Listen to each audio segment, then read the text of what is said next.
Bonsoir à tous.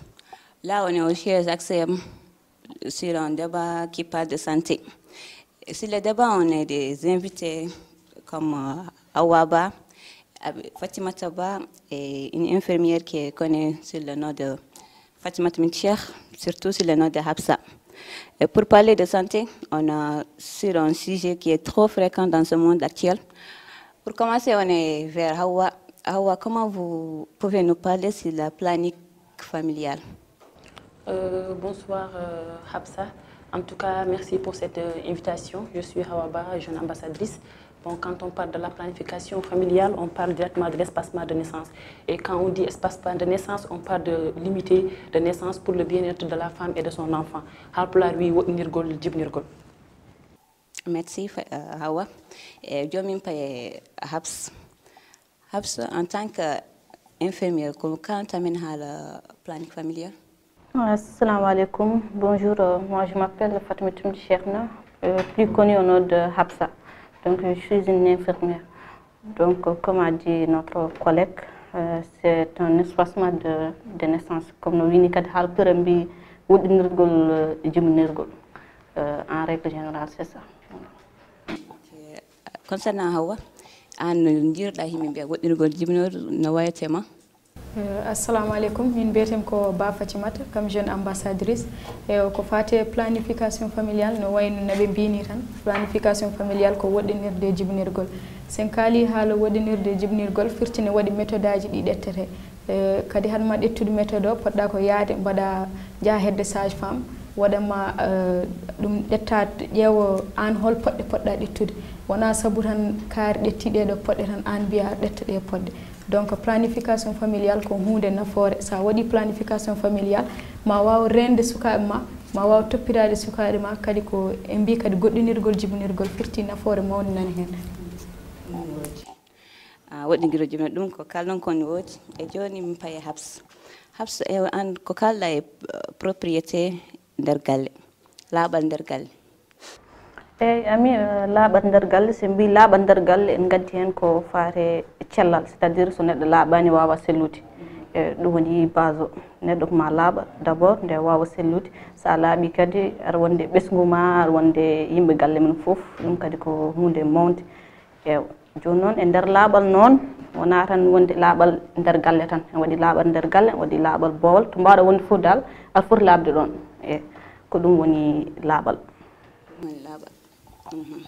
Et pour Hawa, en tant que des jeunes ambassadeurs, qu'est-ce que vous parlez des gens qui sont atteints au VIH/SIDA ou bien eux qui sont séropositifs vis-à-vis de leur propre famille? D'accord. Bon, d'après la question que tu veux dire, c'est-à-dire que comment on perçoit, par exemple, une personne séropositive dans la vie familiale. Bon, c'est-à-dire qu'en général, la personne, elle est très mal vue. Parce que des fois, quand tu as le VIH/SIDA, ta famille même, des fois, il essaie d'être de côté, de ne pas prendre soin de toi, ce qui n'est pas normal. Parce que certains pensent que si tu as le VIH/SIDA, même si tu salis la personne, ça peut te contaminer. Et si tu embrasses la personne, ça peut te contaminer, alors que ce n'est pas du tout le cas. Une personne qui vit avec le VIH/SIDA, on peut bien vivre avec la personne. On peut le saluer, on peut l'embrasser, on peut le causer, on peut parler avec lui. Parce que le VIH/SIDA se transmet par la voie sanguine, comme on dit, par les rapports sexuels non protégés, les lamsettes et tout ça. Donc voilà exactement la réponse. Ok, merci Hawa. Fatima, ko ɓeydata ko collègue ma Hawa wi ko? Min ɓeydat hen ko virus VIH/SIDA ko maladie mo neɗɗo mo wawi heftade neɗɗo fof. Donc so neɗɗo wondi hen poɗɗon ko encourage de ɗum. Par ce que ko hunde musde an neɗɗo sa wondi hen déjà ko gonduɗa hen ko tan ne perturbe ma sah noon so yimɓe dogima. Donc kadi on foti salminede aɗa wawi ɓornade comci ɗo ɓorni aɗa wawi yewtidde makko hay o mbawi aɗa wawi hay ɓuccade mo jaɓɓade par ce que koye liquide corporel raɓodira e kadi walla kosam endu yummiraɗo so munni ɓiyum hen raɓete walla layset jomum so gañima ko ƴiƴam mon jokkodiri ko nden wawata rabdemo donc gonduɗe maladie ko dafaɗo o wonde sida mais firtani yimɓe fof yo dogmo o fotani doguede o foti ko encouragede no wurdire yimɓe ɓe e no wawir kadi suivde traitement makko Habsa joni jimi namdadin ko téléphone onon en tant que les infirmiers no jiiɗon téléphone et la santé d'une personne ça sera comment pour vous? Là on parle de téléphone, c'est-à-dire le téléphone on a une partie des avantages, on a aussi les inconvénients. Là je parle des inconvénients, c'est-à-dire les maladies qui se trouvent sur le téléphone portable. On a les maladies qu'on appelle le cancer, c'est-à-dire surtout au niveau du système nerveux central, c'est-à-dire le cerveau. Ce téléphone a des ondes électroménagères qu'on appelle les rayonnements. Donc c'est pas bon pour la santé, et surtout chez les enfants aussi. Donc d'une part aussi, il y a ce qu'on appelle les gens qui sont accros. Surtout sur 24 heures sur 24, il y a les gens qui utilisent leur téléphone portable, alors que le téléphone portable est fait seulement pour certains temps, au moment donné, les appels ou au cas de besoin et tout ce truc. Mais là, nous, on est exposé à cet outil-là. C'est utilisé, ok, c'est utilisé beaucoup. Pour une dernière question, là, je vais demander sur la planique. Il y a certaines femmes qui ne sont même pas mariées et qui l'utilisent. Est-ce que c'est des inconvénients ou des avantages pour eux? Bon, d'accord. C'est-à-dire que, comme islamiquement, la planification familiale, elle est réservée officiellement aux couples mariés. Donc, c'est-à-dire que si une autre personne l'utilise alors qu'il n'est pas marié, c'est carrément interdit. Voilà, c'est tout ce que j'en sais, en tout cas. Voilà. Mais en sorte que, parce que nous, notre rôle en tant que jeunes, c'est de sensibiliser la jeunesse, c'est-à-dire de les sensibiliser de la manière d'utiliser les méthodes contraceptives. Bien vrai qu'elle est réservée officiellement aux couples mariés, mais les jeunes ont besoin d'une information. Les jeunes ont besoin d'être informés, surtout sur la connaissance de leur corps. Donc c'est important vraiment d'en parler. Habsa, ana jirɗa yimɓe waɗoɓe planique taw ndesaka ɓe walla rewɓe waɗo planique mo ndesaka ɓe? Eyi no jiirumiɓe ko comme no wi tan islam wonde jaɓani ɗum. Donc no gandirɗen ni ko Allah wi debbo yam jogui tan ko jogui droit ko muyninde duuɓi ɗiɗi, so duuɓi ɗiɗi ɗon ɓenni e planique faral. Mais matière de santé waɗira ɗum ko pour wadde espacement de la naissance, c'est-à-dire ko mère wawa sellude ɓinguel nguel aussi wawa sellude. Hawa kalla hen ko comme no ɓe mbini tan planification familiale so tawi a ƴetti poɗɗe ɗe hay neɗɗo ni desaɗo so ƴetti ɗum foɗɗere fof ne waɗi ɗum ɗo néfaste. Saho noon an mo resa ko aɗa utilise planification ko hunde nde moƴƴani. No mbirni hay islam ko haɗa en kalani noon kadi gueɗe goɗɗe ɗi wawi causé ko nande maladie ne wayni haɗoyma jibinde après. Surtout pour ceux qui ne sont pas mariés.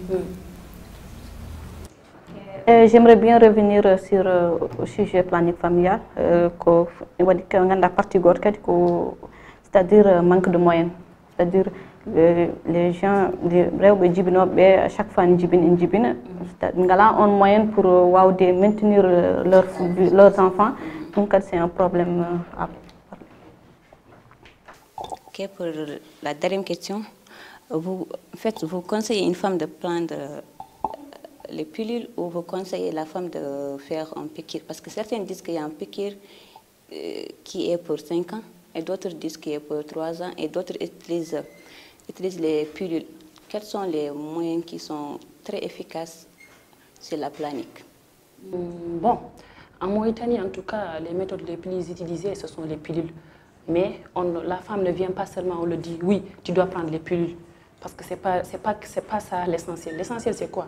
En venant, tu viens. C'est-à-dire, on te consulte, tu es consulté, on doit voir ton tension, on doit voir ton corps, si elle est adaptée aux pilules ou bien si elle est adaptée aux piqûres ou aux implants. C'est-à-dire que ça dépend. Tu ne peux pas venir seulement et tu prends les pilules, tu dis oui, ça me va, je vais le prendre. C'est ce qui cause d'habitude les problèmes.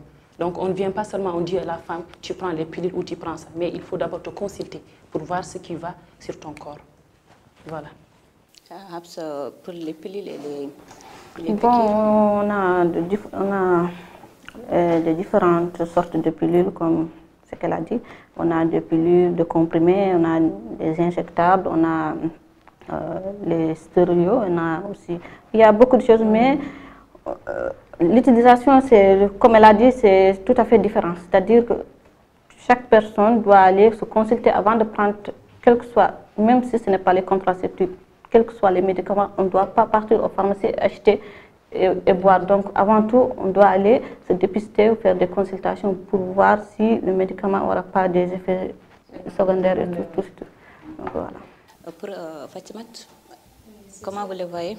Comme ce qu'elle vient de dire, avant de prendre ces médicaments, tu dois d'abord partir te consulter.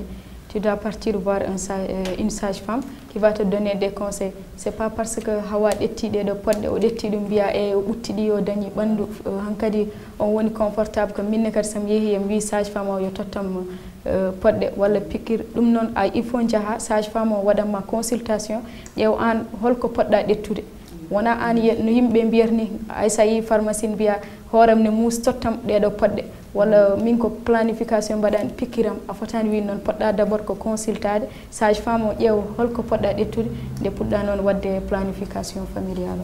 Ok, donc merci beaucoup. Et là, vous avez quel conseil à donner aux femmes?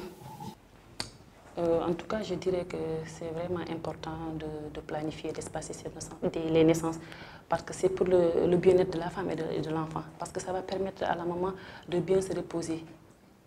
Parce que tu espaces tes naissances pour te reposer, c'est pour ton bien-être. Donc je dirais que c'est important, et surtout avant de le prendre, de consulter une sage-femme, comme on vient de dire, et ne pas venir seulement directement et dire oui, moi je vais faire ça, parce que c'est ce qui m'arrange. Voilà, merci. Donc moi je conseille aux gens avant tout de parler-en à leur conjoint, c'est-à-dire qu'il n'y aura pas de malentendu entre eux.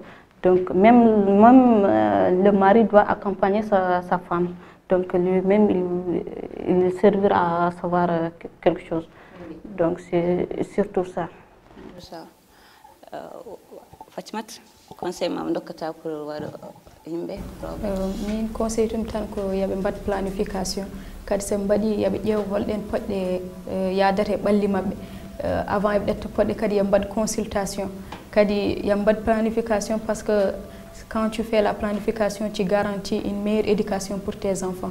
Et s'il y a une meilleure éducation pour nos enfants, donc men mbawa haalde ko fati développement et fof. Donc kanko e hoore makko ni moƴƴe santé makko so waɗi planification ko nafoore makko e ɓanndu makko e cellal makko e fof e ko yadata hen kadi wona debbo tan foti wadde planification hay gorko par ce que ma accompagne mo ma jab o waɗa planification familiale par ce que ne waɗi méthode aji kewɗi méthode contraceptive donc hay méthode aji worɓe ne woodi donc planification familiale ne concerne debbo ne concerne gorko ko hunde moƴƴere e famille ma waw gérde famille ma waw rende sukaɓe ma e ko yadata hen ɗum woni ko jogui. On jaram, Johnny, on jaram pour la présentation. Donc on vous dit à la prochaine, Inch'Allah. Merci beaucoup.